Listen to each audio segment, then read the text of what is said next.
नमस्कार। आप देख रहे हैं द रत्नेश टॉक और मैं हूं रत्नेश रंजन। मेरे सभी सामाजिक परिवार के सदस्यों का बहुत बहुत स्वागत है।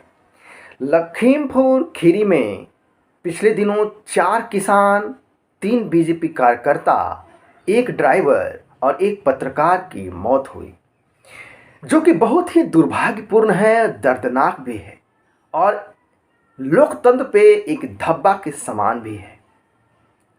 इससे पहले कि मैं अपना विश्लेषण रखूं, मैं आपको बताऊं कि जो पहलू हैं उस पर हमें गौर करने की आवश्यकता है। हम सोशल मीडिया के दौर में जी रहे हैं।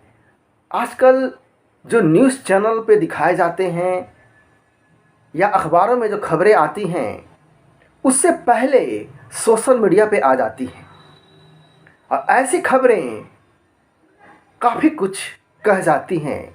आप छिपा करके भी छिपा नहीं सकते और वही सच्चाई बार बार आ जाती है और यही परेशानी का सबब इन वामपंथियों, कांग्रेसियों, समाजवादियों के लिए बना हुआ है। इससे पहले कि मैं अपना विश्लेषण आपके सामने रखूं, मैं एक बात और कहना चाहूँगा कि हमें हर एक पहलू पर गहराई से विचार करने की आवश्यकता है। तब जा कर के हम एक विश्लेषणात्मक अध्ययन कर पाएंगे कि आखिर पूरा मामला क्या है। हम बचपन से देखते आए हैं, सुनते आए हैं कि किसान सिर पर पगड़ी बांधता है, कंधे पर गमछा रखता है, कंधे पर हल रखता है। हालांकि आजकल हल का उपयोग कम होने लगा है, लेकिन कुछ दिनों तक हल का ही उपयोग हो रहा था। माना कि समय के बदलाव के साथ आधुनिकता आया है। भारत का किसान इतना भी आधुनिक नहीं हो गया है मानसिक रूप से। ये मेरा मानना है कि किसी आतंकी, किसी खालिस्तानी का फोटो, उसका स्टिकर, किसी खालिस्तानी का नाम वाला टी शर्ट पहनने लगे और ऐसा फोटो वायरल भी काफ़ी हुए हैं, जो कि प्रश्न चिन्ह लगाता है इन फर्जी और तथाकथित किसान आंदोलन पर। यहाँ पर एक बात और गौर करने लायक ये है कि यदि कोई कहे कि बीजेपी पार्टी ने, योगी सरकार ने या फिर वहाँ का कोई स्थानीय बीजेपी नेता ने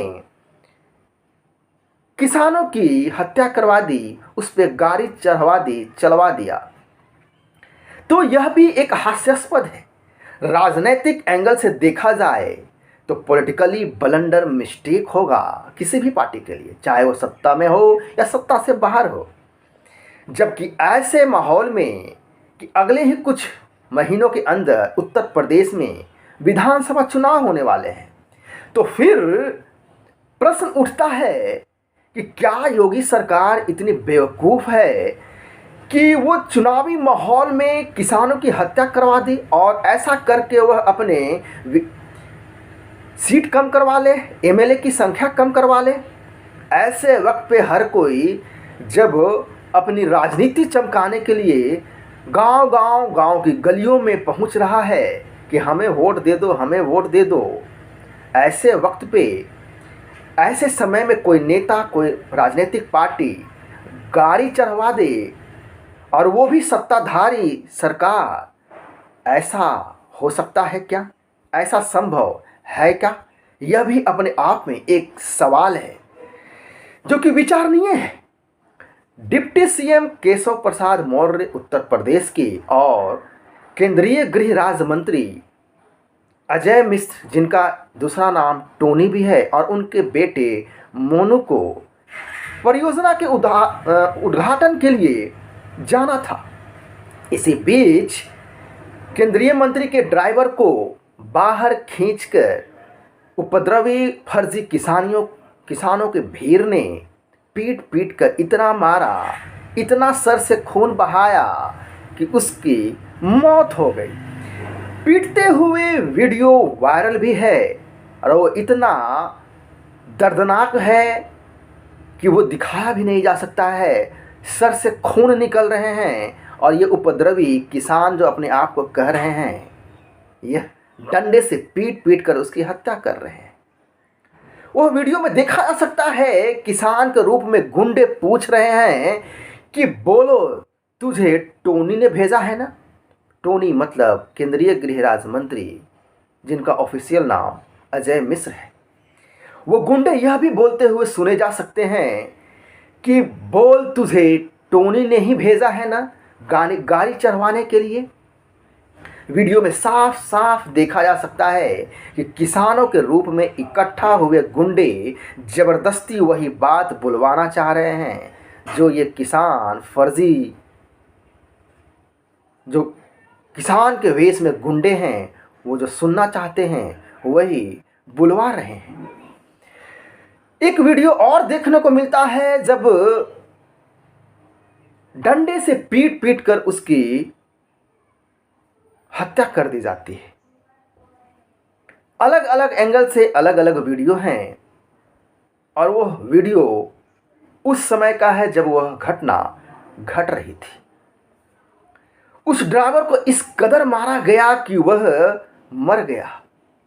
इन तमाम चीज़ों से पता चलता है कि दम तोड़ते हुए किसान आंदोलन अब हिंसक होता जा रहा है। भारतीय राजनीति का यह कौन सा रूप और स्वरूप है जिसने सबसे ईमानदार, सबसे सम्माननीय पेशे किसानी को बदनाम कर रखा है। दलितों के नाम पर, अल्पसंख्यकों के नाम पर किए गए खेल के बाद अब किसानों के नाम पर यह षड्यंत्र, यह खेल को समझने की आवश्यकता है ताकि इस ईमानदार पेशे की जो विश्वसनीयता है वह बरकरार रहे।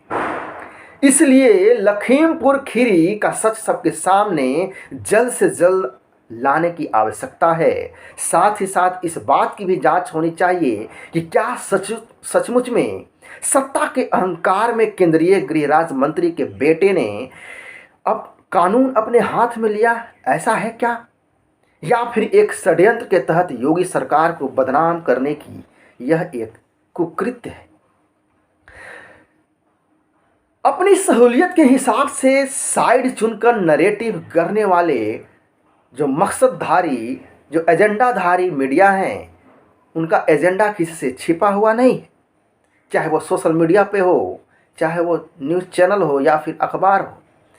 यानी कि फर्जी किसानों की भीड़ जिससे पीट पीट कर मार दिया जाता है तालिबानी स्टाइल में, उनको भी जस्टिफाई करने में इनको थोड़ा भी, तनिक भी शर्म नहीं आती है।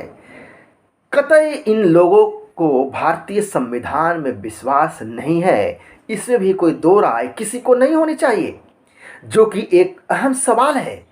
और यही सवाल सुप्रीम कोर्ट भी पूछ रहा है कि जब कानून के अमल पर रोक लगाई गई है तो फिर ये धरना प्रदर्शन, ये शहर को बंधक क्यों बनाया जा रखा है? फिलहाल कानून लागू नहीं हुआ है तो फिर आप सड़क का घेराव क्यों कर रहे हो? क्यों शहर को घेर रखे हो? मेरा सवाल यह भी है कि क्या लोकतंत्र को मजबूत कर रहा है यह आंदोलन या फिर कमज़ोर कर रहा है? तालिबानी मानसिकता वाले फर्जी तथाकथित किसान नेताओं के हवाले ये सड़क और शहर को किया गया है, जो खालिस्तानी वेशभूषा में नज़र आ रहे हैं। जरा इनकी बर्बरता भरी मानसिकता देखिए कि जिसको पीट पीट कर मारा गया उसकी मौत को भी जस्टिफाई करने में लगे हुए हैं। कोई संविधान नहीं, कोई कानून नहीं, कोई लोकतंत्र नहीं, कोई व्यवस्था नहीं, कोई न्यायालय नहीं, कोई संसद नहीं, सब कुछ इनके ठेंगे पे चल रहा है, सब इनके हथेलियों पे है। तभी तो ये लोग अफगानिस्तान पर तालिबानियों की प्रशासनिक कब्जे को भी जस्टिफाई कर रहे थे। अब सवाल ये उठता है कि क्या आंदोलन की इजाज़त मिलनी चाहिए? तो मेरा अपने देखने वालों से को ये जवाब है कि बिल्कुल आंदोलन की इजाज़त हर किसी को होनी चाहिए, लेकिन भयभीत करने वाला, किसी को आतंकित करने वाला, किसान के स्वरूप को बिगाड़ने वाला इस आंदोलन ने इस पर भी गौर करने की आवश्यकता है कि किसान के सम्माननीय पेशे को किस कदर बदनाम किया है।